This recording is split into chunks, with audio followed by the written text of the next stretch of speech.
Steiben. Bibigay kay Kuhn. Somebody's got to take it. Want to shoot. Huli! Niabay! 25 points in 18 minutes para kay Trollano. Siya pa ang babalikan ng San Miguel.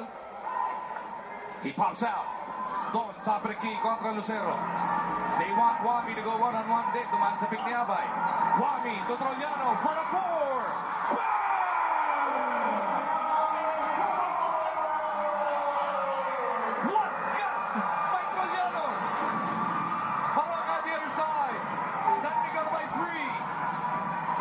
Will make a move. Pick the Sangalang, di ginamit. That's a foul on Wami. Penalty. Timely, rhythm pass to Don Trollano, and Don Trollano is just shooting it. 29 big points for the Don. Nothing. Baroka will get it in play.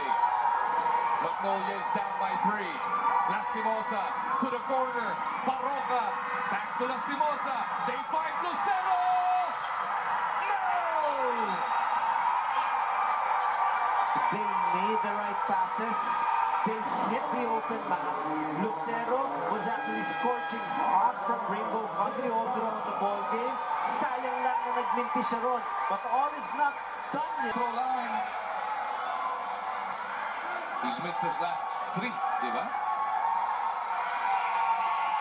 Oh, he continues to struggle, Coach RG. So whatever happens, it's a one-possession game. Tama, Mark Baroka, 4 points fouled out in this ball game. So there are still 2 timeouts left for Magnolia. And look who's on the floor. It is Paul Lee. But they can only call a timeout if Junmar makes this one. Otherwise, let's play on.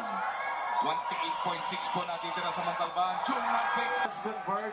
He was really focused. Took the most number of attempts in the entire conference with 15, making 10. Not much time burned. Lastimosa will get it in play. Kuhn, Lucero, Sangalang at Lee, mga target niya. Lee for 4! In and out para kay Paul! That was halfway in, Coach. They went for the juggler and I can't blame them. Have that green light. Good execution. Naiwan na. Itong si Wami Chokson pagdating sa depensa. Pumasok. Hindi lang talagang umabot. Of Magnolia right now. That is the right thing to do. Paul Lee is napakaganda. Effort na binigay ng Makati ng Katunan in the crucial stretches of the fourth quarter. 19 points okay, but the 5 steals para kay Perez. Percentage shot or they go for the 4. Play broken up. It ends up with Lee. Na-double team si Paul. Lastimosa launches it. Sangalang with a rebound. Kuhn for 4. What a basket by Chris. Magnolia. Naubos na.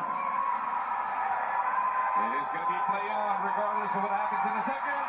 CJ misses the first. This guy misses the second free throw. Secure the rebound. Perez misses. Here comes Lee. Running the length of the floor. Lee to Lastimosa for the win. No! Wow!